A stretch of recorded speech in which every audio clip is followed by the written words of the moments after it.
Today on the Winning with Shopify podcast, I'm going to reverse all of the changes now and hope for the best. And it's what a terrible way to be doing marketing. You would not believe in some big organizations how disconnected the PR and social teams are from SEO and eCommerce. If we change three things at once and conversion rate's gone up and SEO's gone up, what if two were effective and one wasn't? Wouldn't you want to know which one wasn't? If it works for you, great. If it doesn't, take it off. You certainly wouldn't wear red to a wedding. I mean, some reds would work, but anyway, I'm not here to give style advice. Our partners at Seguno have released a brand new app for Shopify, and it's called Shopify Connect for Canva. You can essentially look at all of your product images from Shopify directly in Canva and export them straight back. This can save you a lot of time. If you want to find out a bit more about this or go and find the app yourself, you can go to seguno.com/Canva. Enjoy. Hello and welcome to another episode of Winning with Shopify podcast. For anyone that's tuned in before, welcome back. It's great to have you listening to the show or watching the show, depending on how you tune in with our content. If you haven't already, check out our YouTube channel and all the different resources we have on YouTube, where we have a few things we don't have in the normal podcast area. Equally, in my notes today, I have three things to tell you guys about. One is our community, which is the Shopify community. It's completely free for brands to come and join in. So if you want to get involved in that, just head over to wwspodcast.com. If you're watching this, Josh and Sophie will put that down at the bottom of the screen somewhere so you can click on it. If you're listening to this, we'll make sure that that is listed in the description so you can click on it and go and join the community on there. It just says Shopify community in the menu bar. We've got hundreds of brands in there now and it's been absolutely amazing. I can't quite keep up with the conversations. There's so much going on. So if you want some help to talk to some other brands just like you guys, go on there, fill that out. And just to say, we only let brands in. So when you fill out the form, it comes through to one of the team. Sometimes I pick them up as well. But yeah, we only let brands in. There's no agencies, no tech platforms. No one is selling at you at all. It's just a safe space for you guys to chat. And also we're on hand if you need any help and advice. And second thing as well is we are sending out lots of offers and other bits and pieces in our newsletter. So hit the newsletter button on our website, again, www.spodcast.com, go and sign up to the newsletter. And finally, we have a couple of amazing new sponsors coming on board. We still have Inventory Planner and Seguno with us.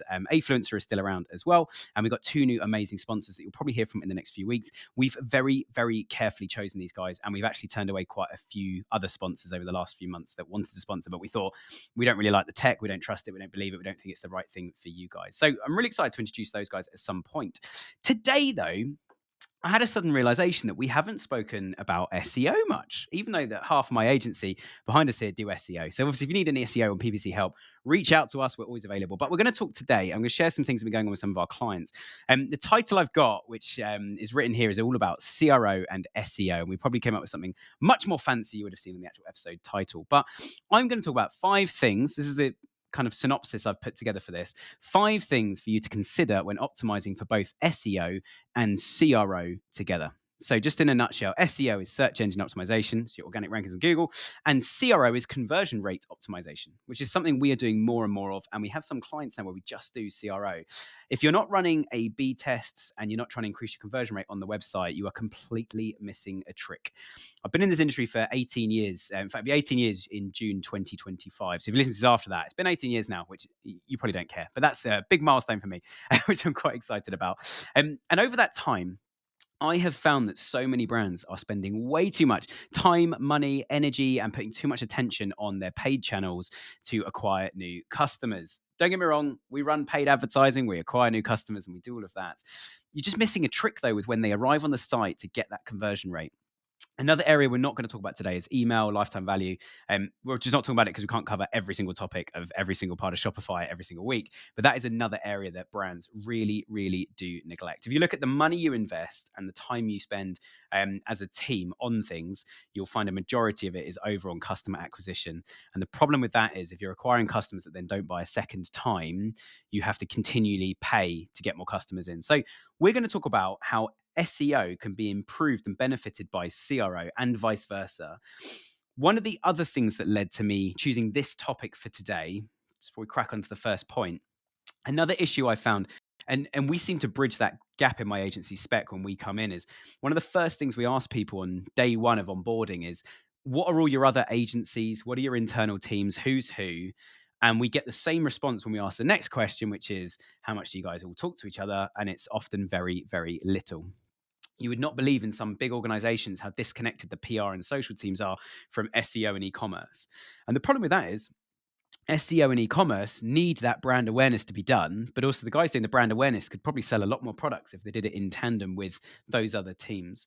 So when we're talking about SEO and CRO here, what we tend to find is the web agency or the e-com manager themselves, they're trying to improve the site constantly, but not running tests. So we don't actually know if something you've changed and you think improved has actually lowered conversion rate, lowered revenue, and lowered what the site's doing. So it's quite a big issue.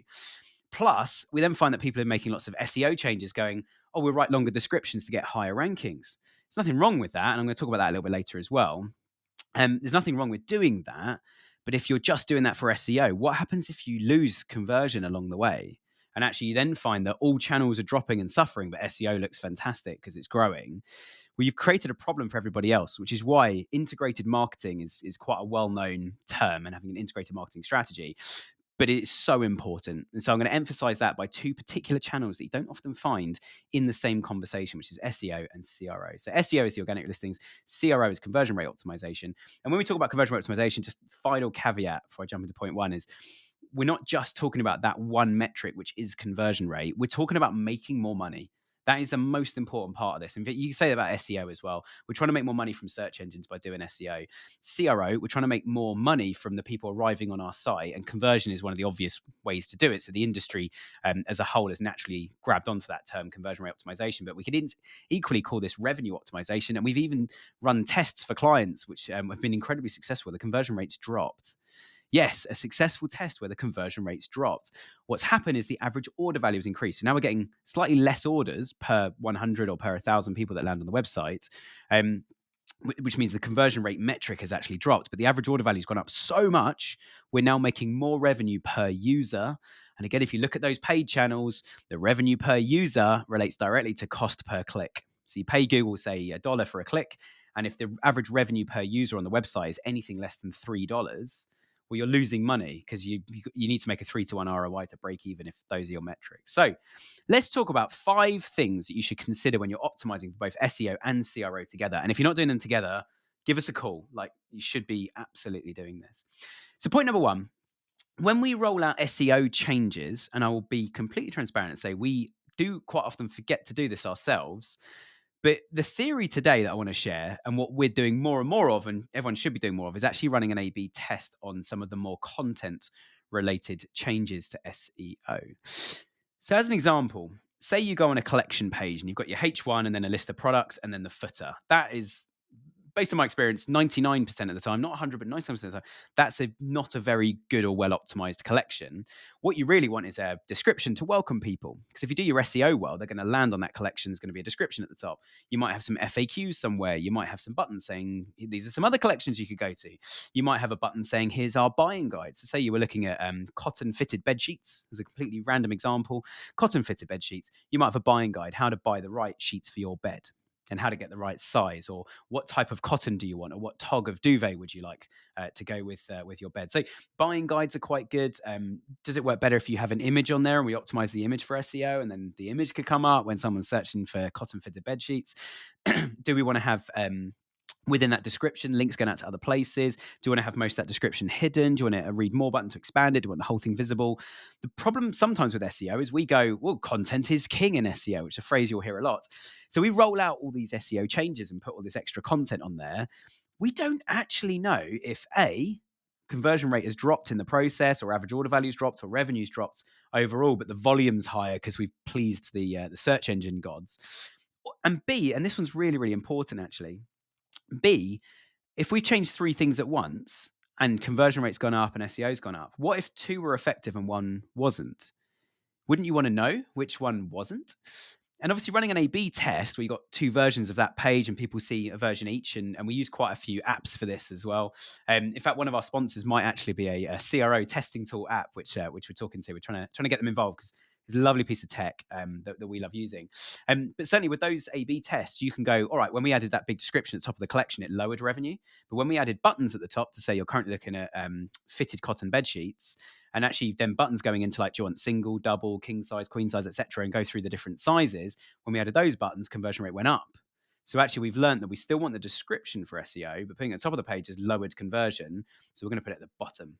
of the page to still get that content on there. So you see how the A/B test now has driven an uplift in conversion and an uplift in SEO at the same time. So I'd suggest testing all these things, whether it's on collections, on products, homepage, any buying guides, that sort of thing. When you're making a drastic change to one, why not make two versions and run a test? If the test is inconclusive, you just choose the one that you like. If the test is conclusive, either better or worse, either you've gone, our customers really like more information, and we now need to write more information for all collections, all products, all blog posts, all buying guides, whatever that particular test was. Or we've learned that our customers actually just want to kind of click and buy very, very quickly. It's a low barrier to entry, this product. We just need to make it easy. Well, let's not write loads of content. Actually, for search engines, we need to go, these are the 5 key messages we want to get across, and how do we do it in minimal words, and how do we design that on the page? And again, let's test that new layout, that new design compared to the old one, and see how much uplift that we're going to get from that. So that testing bit, I'll be transparent and say we've seen several clients over the years who we wake up one morning and there's been a big decline in conversion, a big decline in PPC ROI, a big decline in SEO revenue, where traffic's actually stayed the same. And then we're frantically kind of scrambling around going, what did that? And it's like, oh my gosh, we made 20 changes over the last 3 weeks, all quite significant. We don't know what's actually broken the site. We don't know what to fix. So we're just going to reverse all of the changes now and hope for the best. And it's what a terrible way to be doing marketing when you could test stuff on your site. So the first one is A/B testing a lot of that SEO stuff that you want to roll out, especially when it is content as well. So second point, blogs. We have walked into so many brands over the years that have a blog, and there's loads of content going out on that blog. But the problem is, and I've had this even with some of our own clients, where they're like, why haven't you sent us more blog posts and whatever? And we look at the data and we say, do you know what? When people read a blog post, there's no evidence in GA4, for example, or Microsoft Clarity to say that when someone sees a blog or reads a blog, they are actually going to convert later, or even in that journey, or that it helps conversion at all. We sometimes find that blogs don't rank themselves at all. Google just doesn't see you as an authority to talk about stuff in your space, whether it's a blog about things associated with your product or blog specifically about your products. So it's a really fine balance here of working out what is the place for a blog. And the point here is, if the blog itself, again, coming back to the whole hypothesis of today, is we could do CRO and SEO at the same time doing the same thing. When we're thinking about that, if the blogs themselves aren't driving conversion, and if the blogs aren't helping us increase conversion, they're not ranking on SEO and driving traffic in, or they are, and they are driving traffic, but no one's buying. What's the point? Like, content is incredibly expensive to create. And so there's a few options for this. You could either rethink how we do our blog content. You could have a think about, is it a blog, or actually is it useful information, or is it user guides, or is it we did one with an energy company years ago where we did lots and lots of guides about how to take an electricity meter reading. I don't even know if you guys have meters in the US like that, or if it works differently, but in the UK we literally have a box on the side of our houses or our offices and buildings. You open the box with a special little key that they give you. You open it up and there's a thing reading how many kilowatts of energy you've used in your in that building in whatever space and time. And you used to, before smart meters, you had to upload that manually. So we wrote some guides for, certainly for our younger customers, our students, who are, how do you actually read this thing? How do you access it? What do the numbers mean? What's good? What's bad? When do I need to contact the energy company? Will they come out and take one, etc., take a meter reading, etc., etc. So we built lots of really good content like that. Because we were giving information, people then did start signing up, or at least inquiring about, click here to find out how much you could save with us. That was the call to action. So everyone's reading our article going, well, why didn't my energy company tell me it was this easy to take a gas meter reading? Well, there we go. And so I think we need to have a real think and a real look at how we use blog content. And I'd say probably for most Shopify brands, one option which a few of our brands have adopted that has worked incredibly well, is actually to say, we're going to use it for lifetime value conversion rate optimization. So what we're going to do is we're actually going to use blog content in our emails. We're not going to try and rank necessarily on SEO. We'll do the basics and we'll link the blogs to our main collections and products, just so we get a few more internal links, and Google sees that these blogs are supporting other stuff. But actually the traffic that lands on that blog, we're going to send it from our email database or from our social guys, or we're going to send something out in the post to these guys that physically arrives, and they can access our blog from there and access some good content information. It gives the blog a real purpose, and it means we're not just constantly hitting this same drum and getting no results back from it, which is the problem. And as I say, content is really, really expensive. So blog, I would highly recommend having a look at what you're writing in it. Have any blog posts ever worked? If not, maybe just pause it for 2 or 3 weeks, take a step back and go, who's the blog for and how do we use it? And you could even start linking articles from product pages to say, hey, and if you want some more information about this, read this blog, but make sure that's at the bottom of the page. It's at the part of the page where someone's already seen all the information and hasn't added to cart, hasn't made a buying decision. They're just trying to find as much information about this product. They're on the fence, they're undecided. That blog might be the difference. And you might find some of those tactics and techniques that can actually start to work.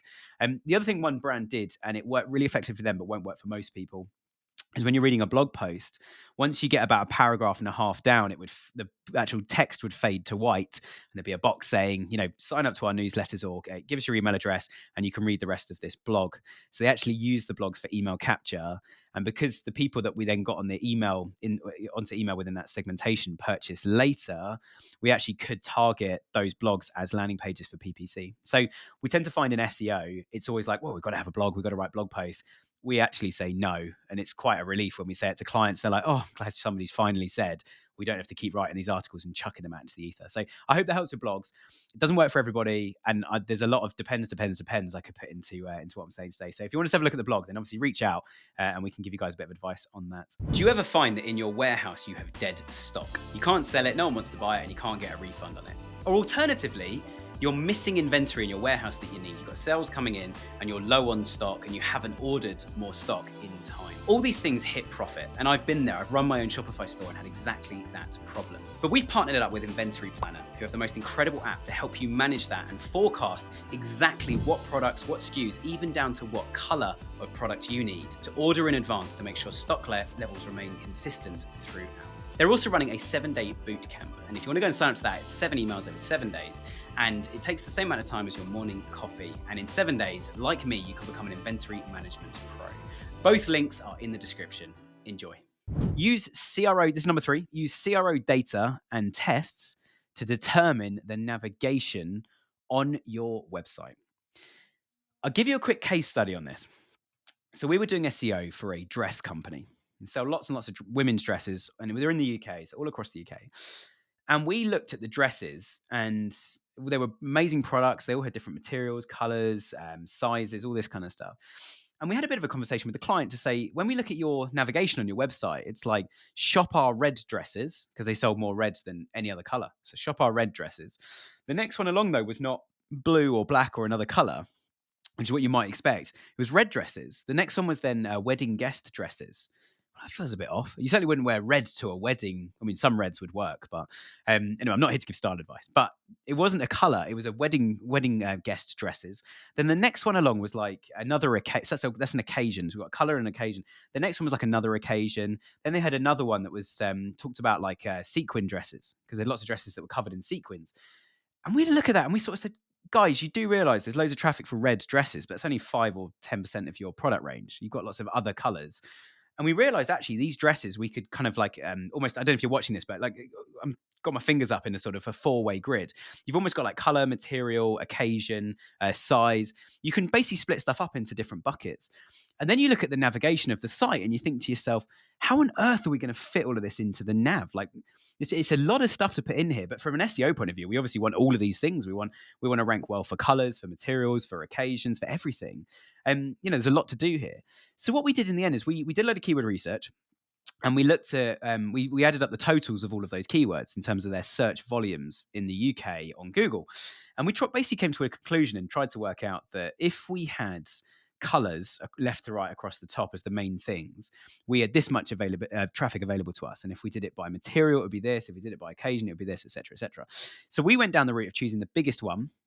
And I think it was occasions. So when you're on the site, it's like, are you trying to get a prom dress, a wedding dress, a wedding guest dress? It's a bit of a mouthful. And different types of occasions you might be buying a dress for. So we had those across the top. And then on the right-hand side, the last bit said shop by with a down arrow. And specifically, without the down arrow, it didn't work. No one went there. Added a down arrow to show there's a big mega menu that's going to arrive when you do that. Hover over, and it just had the shop by this, shop by this, shop by this, in about 7 or 8 different ways you could shop our whole range of dresses. You click on one, it went to a page that wasn't full of products, it was tiled. So you could drill down. So you'd choose like shop by material. And then it would go to a page that had 8 big blocks that would say what the materials are. And each picture had somebody making a dress in that material. From their actual factory, wearing a jumper or polo shirt or something with their branding on it. So actually, that's a real person making a product. These guys manufacture their own products, and we subtly got that really good USP in there. And we broke the site down like that. Now, I started this point by saying use CRO data, and I've just gone down the route of telling you about SEO data. So that's the why we would want a collection for every single different facet. And this is a bit of our secret sauce at the agency, which I'm sharing with you guys. We do this for a lot of brands, and it works incredibly well. Like we sometimes tenfold their traffic in a year or two doing this. It's difficult. It's not easy to get it all right and to get them all created. But even today, we're uploading, I think it's about 920 collections to a client's website, all off a giant sheet straight into Shopify to make all these collections, and then the navigation and how the site works and functions is going to kick in from there. The CRO bit, though, this bit's really interesting. So we chose based on SEO search volume, the occasions, but using a tool like Microsoft Clarity, which I've mentioned it once already, get Microsoft Clarity on your site if you haven't already. It might slow page speed down slightly, and as an SEO guy, I don't like slow pages, but get it on your site, even just for a week or two, collect some data, turn it back off, or keep it on indefinitely if it's not affecting your page speed too much. Depends how you coded your theme and stuff. But get that on the site and you can see how people are using the site. So what we then did is we then looked at how many people were hovering over that shop by to bring up all the different ways you could shop the site. And it wasn't loads of people. And they were going through the occasions. But then we realized most people were not actually buying or landing on an occasion collection from SEO. It was through other things. So we then went, do you know what? We've chosen occasion because of the total search volume opportunity, but that's not how our customers are actually buying from us. So we then ended up changing it. And we actually went for more of a functional dresses, which one I didn't say earlier, dresses by style. So we then had them split by cocktail dresses, maxi dresses, et cetera, et cetera. And yeah, you'd be surprised. I've been working in SEO a long time. I know a lot about dresses and a whole range of other random topics. But we had it split by that, and we realized that way.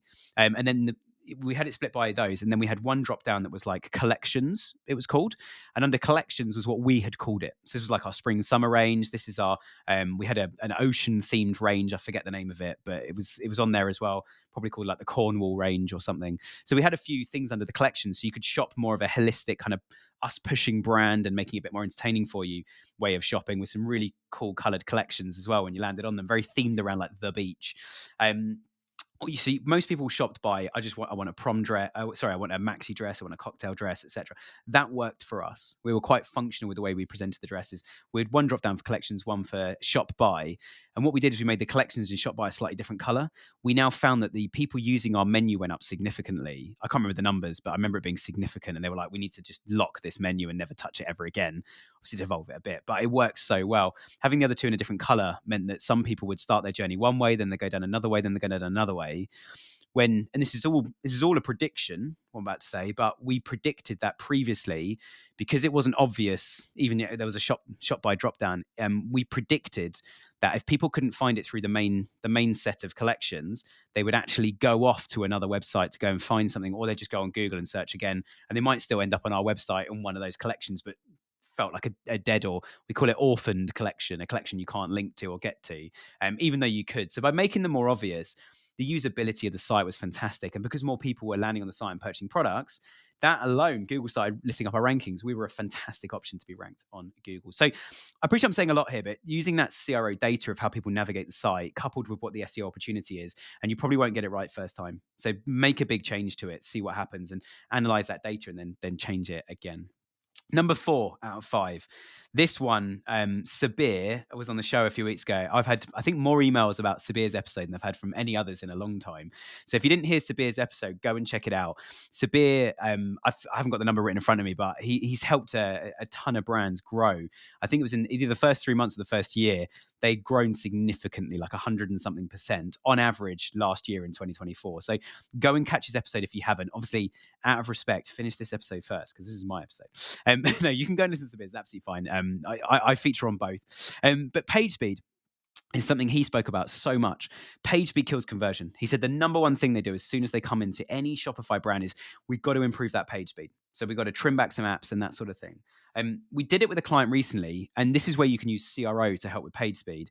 We did it with a client recently where we set up an A/B test. So obviously, it normally falls down the CRO route, and what we're monitoring: revenue, average order value, and conversion rate. So it was a CRO A/B test that we did where we basically took out all of the apps that just did fun stuff and added bits of functionality. We took them all out of a version B of a site and ran a test for a week. At the end of that week, the one with all the apps was still converting better, but we knew we needed to change something.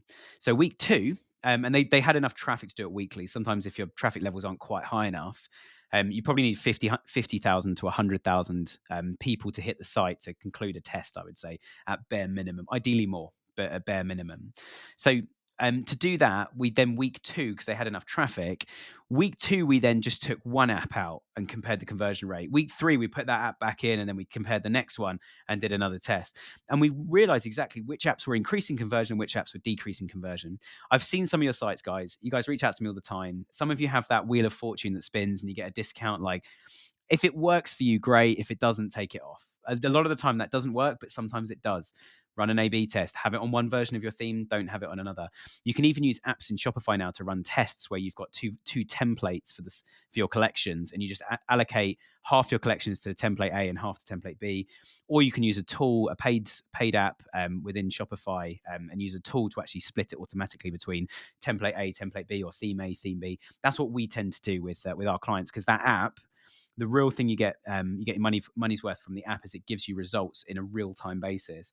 We started a test just yesterday, and about 4 hours after we started it, 4 of us were gathered around a computer here in the office going like, oh my gosh, 80% revenue uplift. It has balanced out this morning. It's not quite as high as 80, but the version we're testing is better. We knew it would be better. We wanted to know how much better, because if it's a lot better, we're going to change the test again. So with page speed, it normally is apps in Shopify. So I'm going to focus on that and say to you guys that my recommendation is run an A/B test where you start turning apps off or removing apps from the theme or whatever to reduce that page load time. If you find out which apps people resonate with and which ones they don't, kill all the ones that they don't, run a final A/B test with none of those in versus your original, and see if that conversion rate's gone up. Because what you don't want to do is you don't want to find that it's like one app has an increase, one app has an increase, but if we take them all out, the website's functionality then drops and people don't trust us. So there's loads of things like that. The problem we've got with data all the time, and I say this all the time on the shows, the data will tell you what's happened, but it won't tell you why. You need to talk to your customers. Microsoft Clarity starts to answer the why a little bit more, because you can watch people actually clicking around the screen and clicking on stuff and their mouse moving, and you can watch them, which I'm going to talk about in the next one. You can watch what they do. So moving seamlessly on to point 5, one of the things that they do is they will click on, we get what's called dead clicks. They'll click on stuff that isn't linkable. So they'll be clicking on and we had this with a client recently, lots of people on mobile trying to buy quite expensive items, and they were trying to, on mobile, click on the image. And what would you expect happens when you click on the image? The image expands and you can zoom in and you can scroll about. Not on their website. Click the image, nothing happens. And we saw lots of what were called dead clicks and what are called rage clicks on mobile, when people are trying to click on the image to expand the product image to see it bigger on a small device. So I've got my phone here, you click on the image and then you can scroll about. We even went one step further with a client a while ago, where you could actually use augmented reality and you could like choose the item you wanted. I'm trying not to look at my notifications while I'm doing this as well to distract me. But you could click on the item you wanted. It would then enable the camera and you could see the item actually in your room. We did it with a company that sold lots of art. So you could put a picture on your wall using your phone and see what it would look like in the room and go, oh, that really matches our sofa actually. And you could put 10 items in your cart and just swish between them. That's a really good way of improving conversion rate. But again, you can test it. Only offer that functionality on version B to see how different it is to version A. But certainly this clicking thing, this people clicking on dead things, people rage clicking on stuff. Sometimes people start rage clicking when the page speed's so bad. They don't realize it's actually started loading because nothing's happened for so long. So they start rage clicking on your site. So that's often a sign that your page speed is so bad. And what this leads us to, though, seeing when people are dead clicking and rage clicking, what we look at from an SEO point of view, again, bringing that CRO and SEO together, from an SEO point of view, we start looking at internal linking and going, hang on a minute, we need to improve our internal links here, because if we improve our internal links, when people try and click on this thing, and it might not be an image, it might be what looks like a button or what looks like a read more, or they might see the word delivery information, and there's like one line underneath it, and they think the delivery information thing is clickable. So they're clicking it going, there must be more information delivery than that. So this is a really precious item, or I'm not based in your country, so I want to know about your reassure me your international delivery is any good. So people trying to click on that to actually visit a delivery page, or have a delivery kind of pop up that pops up all the information, or the information expands. Maybe try doing that and see if that increases conversion rate by making that happen. But from an SEO point of view, we're looking at internal links. people trying to click on stuff or using a CRO tool like Microsoft Clarity, where do people click from a product page? Once they add to cart, what do they do next?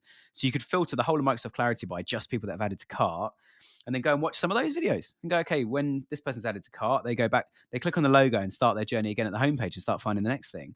Or this person added to cart, the next thing they did was they went into the cart and then left the cart again. Did we not give them enough information instantly when they clicked add to cart? Did the cart not pop out to tell them it was there? If the cart pops out and everybody within half a second shuts the cart when it pops out, maybe just have a little thing that pops up saying added to cart, but don't have it pop out and require a close.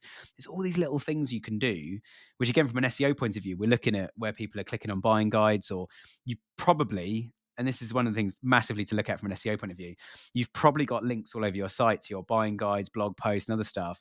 And if no one clicks them, from an SEO point of view, they're not very useful. If anything, they're dead content, and Google actually hates that because you're just creating content to try and please Google, but Google wants you to please your customers first. So from an SEO point of view, you see all these links going off to this content that no one's reading, and you think, okay, there's a lot of dead content on our site actually, and people aren't going to it. So run an A/B test and take off that button and remove it. So say we're not going to have buying guides linked to from our collections, for example. And if you find conversion rate drops, I wouldn't be surprised. Sometimes just knowing that this company has a buying guide probably increases my confidence that this is a good place to buy from. I feel like I'm informed even if I just glance at the buying guide or just see that it exists, even if I don't click through to it. So you might find actually conversion rates higher when you have a link to buying guide, even if no one ever looks at it. So you might just want to leave it there anyway. And that's where you're looking at it from an SEO point of view and you're going to take it out. But from a CRO point of view, you're going to lose revenue. You're going to lose transactions and revenue from that. And if you saw revenue start to drop, that is not something you would remember that you had changed or pinpoint that, like, okay, that dropped our revenue by 5 or 10%. So this is all about knowing your customer. What do they need to know before they will buy from you? And those internal links are super, super important to that. So you're giving all the right information over to them. Anyway, I hope you've enjoyed today's episode. That's all from me. If you want to get in touch with us, we'd love to talk to some of you guys. We work with all kinds of brands all over the world. If not, if you just want to sit there and listen to podcasts for the next 10 years, that also is absolutely okay. And there's a middle ground, which is what I call freemium. It's free to do, but requires you to fill out a small form. You can come and join our community as well. I hope you enjoyed today's episode. I'll have a guest with me again next week, and it's going to be absolutely amazing. So I hope you can tune in then. We post every Friday. If you haven't already, hit that subscribe button. Thanks a lot.